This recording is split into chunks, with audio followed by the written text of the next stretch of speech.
how did you eat? I mean, even if you break into a place, you don't have food. I'll tell you, the only thing I ever stole, I was never a thief, but I did steal food, and I went to Aldi. That was the place where I knew I could steal food. All this talk about being homeless, what do you think of? What's that mean to you when someone says you're home? Where is your home?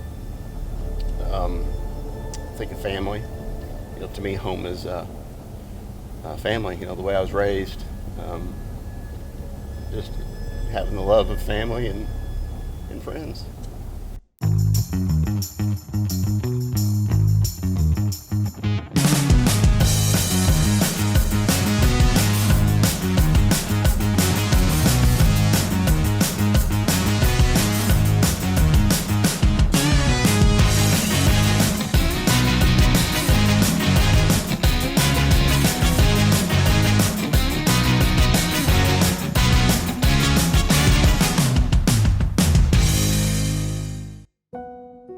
Lathan, what a day, man. Thank you for being transparent. There's actually some of the stuff that you shared today that I didn't even know. So a testimony isn't complete, though, until we hear the other side, when the page turns. Sure. So, man, tell us about kind of what was going on. How did God finally get your attention?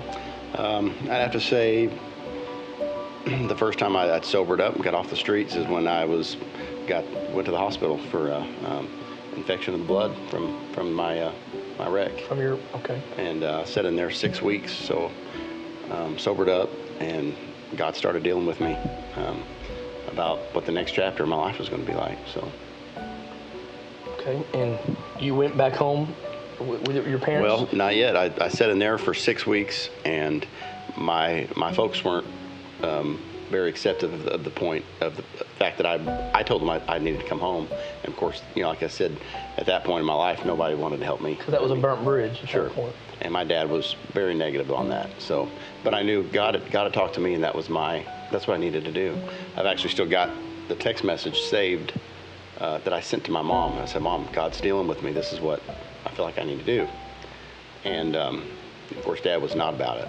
And so it was about 3 months after I'd even gotten out of the hospital, went back to the streets. I didn't want to be there. But I'd sobered up enough to where God talked to me. And it was about 3 months later that they decided, my dad was sitting in church, said, "Let's go get him." So. And to his credit, man, your dad's your biggest supporter and biggest fan. Yep. And, yeah. He just, yeah. So you came home, and God wasn't done dealing with you then. He kind of... Yeah, I came home, and I want to mention, too, my...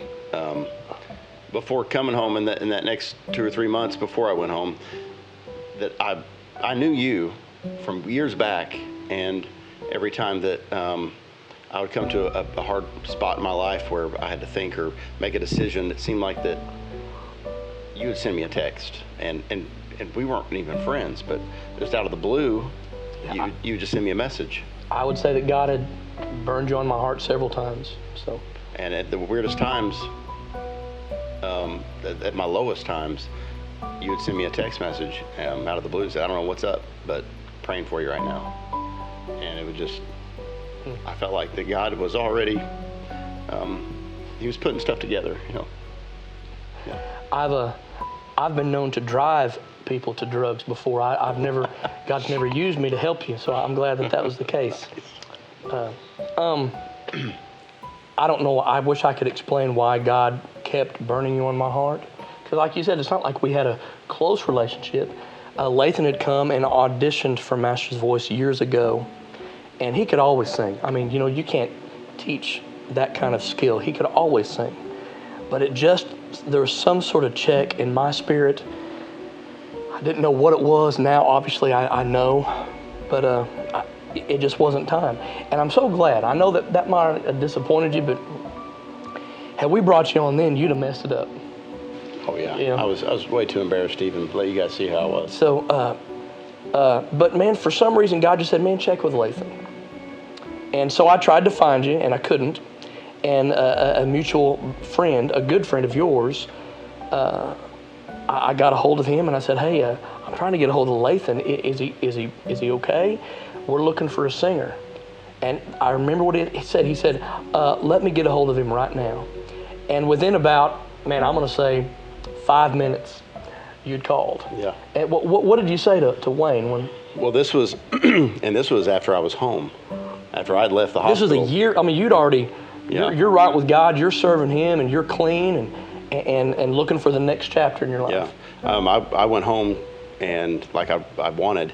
Dad and Mom said, "Come on home," and I just used my parents' house as a sanctuary, and I was driving a car that wasn't even mine. I was just driving around, and I gave it away because I knew Mom and Dad I didn't want them to fear me leaving, and I knew that's what I needed. So I sat there about 8 months and got right. Hold on. You gave a car away because? I mean, it was probably illegal. I wasn't even registered, didn't have tags. I mean, I was just. But you gave it away because you thought it was just the best thing that you could do at the time. Yeah, because I knew that I wanted to use my parents' place as a sanctuary to get right. Because, like I said, when I was in the hospital, God already dealt with me, and something was coming. I didn't know what. So, I stayed there for about 8 months and fasting and praying, and never got closer to God in my life. And didn't crave drugs. Of course, didn't crave being on the street. My ankle started feeling a little bit better, taking better care of myself, and back to what you said, I didn't know what I was going to do. So I all of a sudden got a text message from a friend of mine that I used to sing with around Springfield, and it said, "Hey, dude, Ricky Capps is, looking for you," and that's when I knew. You knew right then. Yep. Well, let me tell you our side, because we had a little different side to that.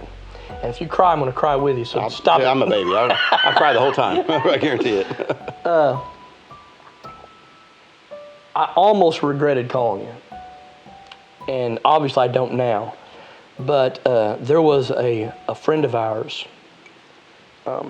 who is just a crackerjack singer, man. A stellar singer. Could do anything he wanted. And I didn't think he'd be interested.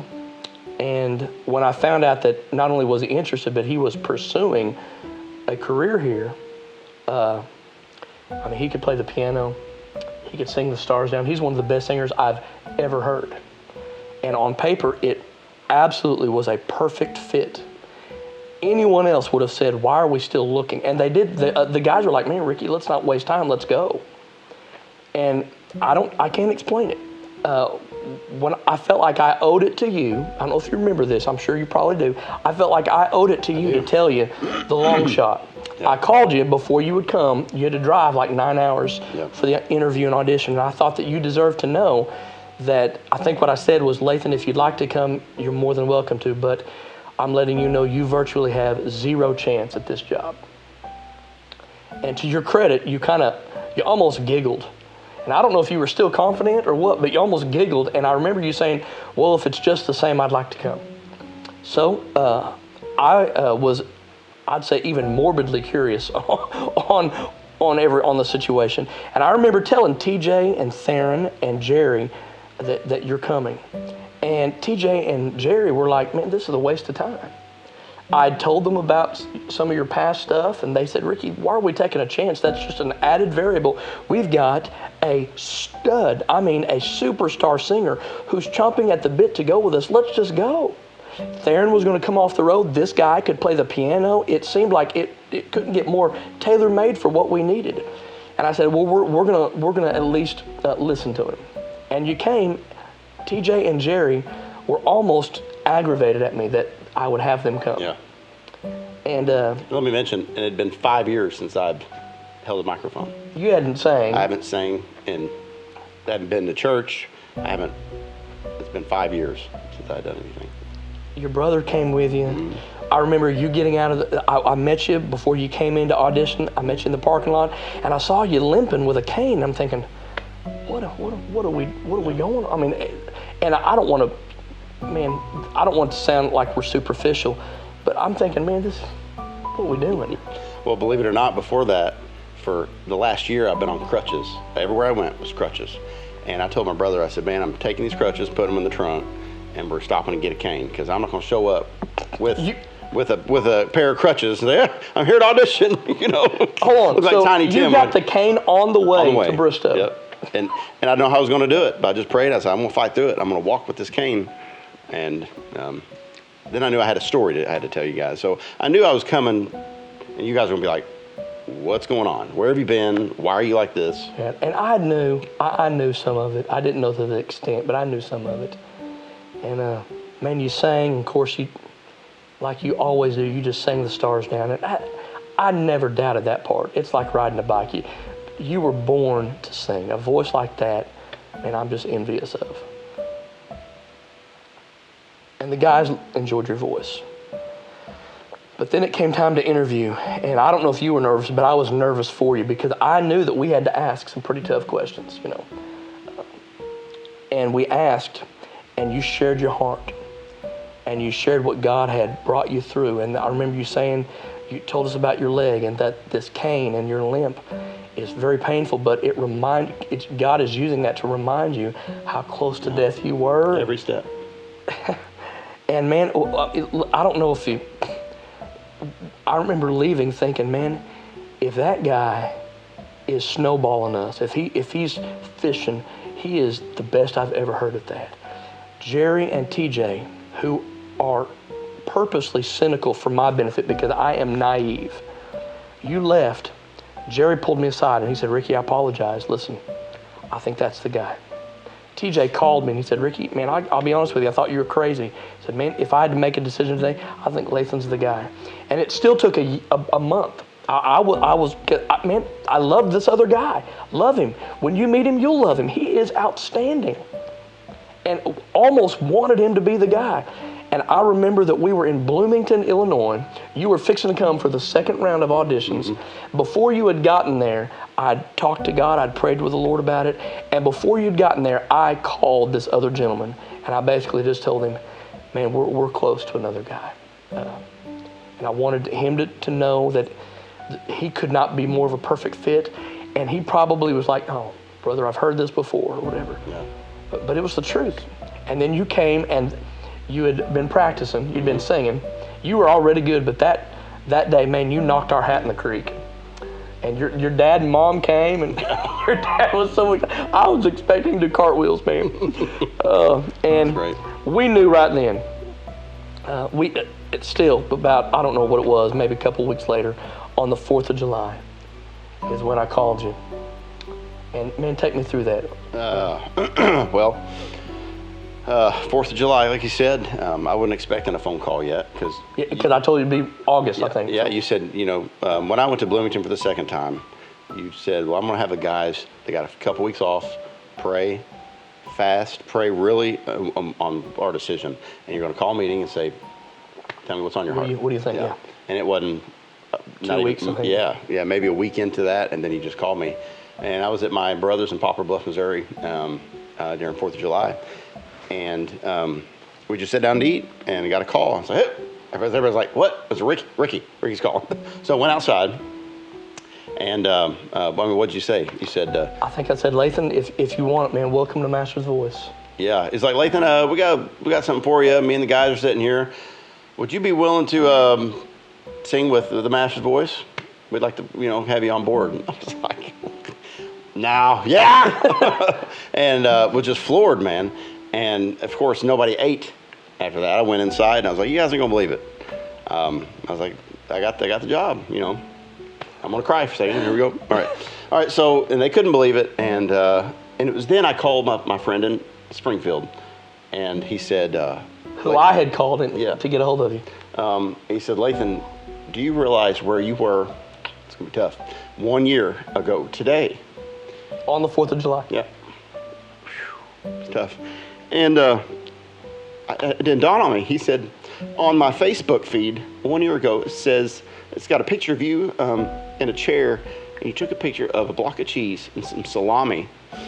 And I was actually, I was staying behind an orange leaf on a piece of cardboard next to the building, and my ankle's all messed up.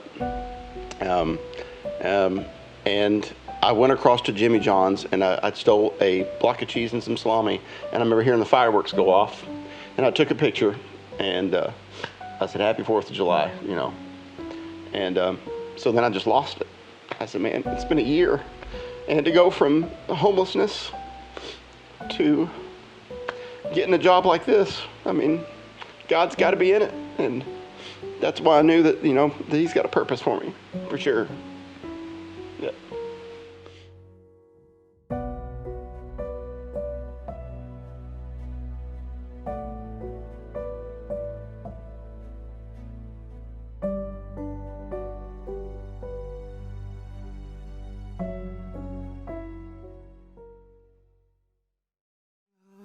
As I am without one plea, but that thy blood was shed for me, and that thou bidst me come to thee.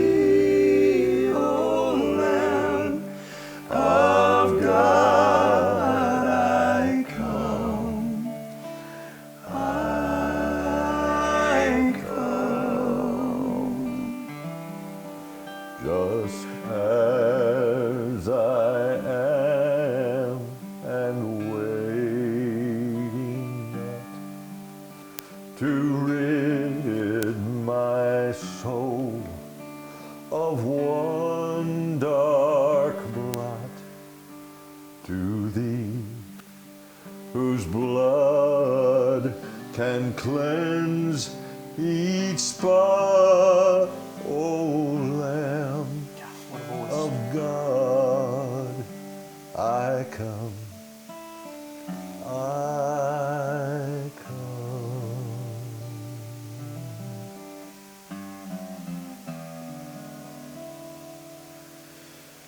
Just as I am, thou wilt receive, wilt welcome, pardon, cleanse, relieve, because thy promise I believe.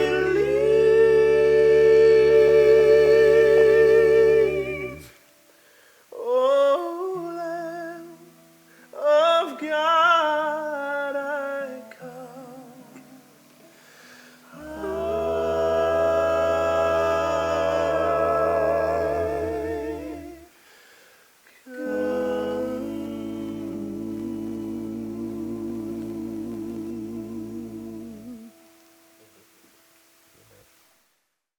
And tune in next week to the show with Master's Voice. Jerry, pray us out of here, buddy.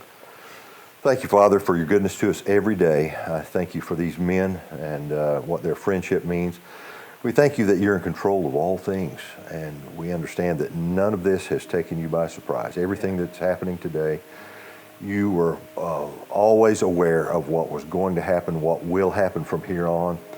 And so we acknowledge that you are God, and we ask for your continued guidance in our lives.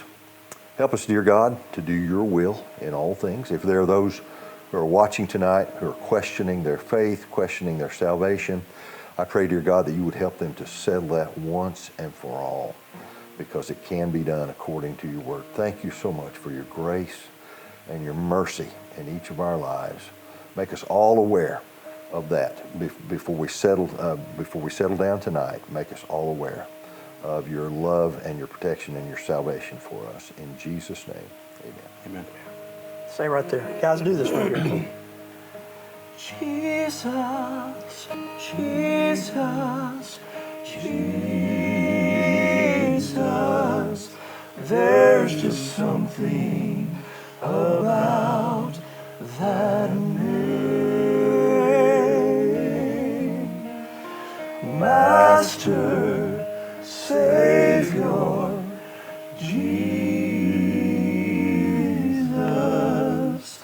like the fragrance after the rain.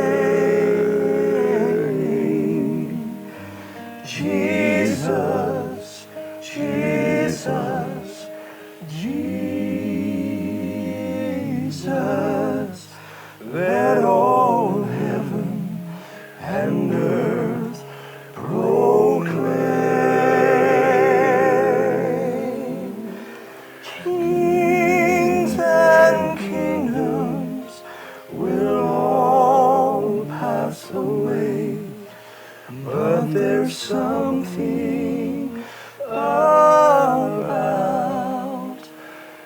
that name.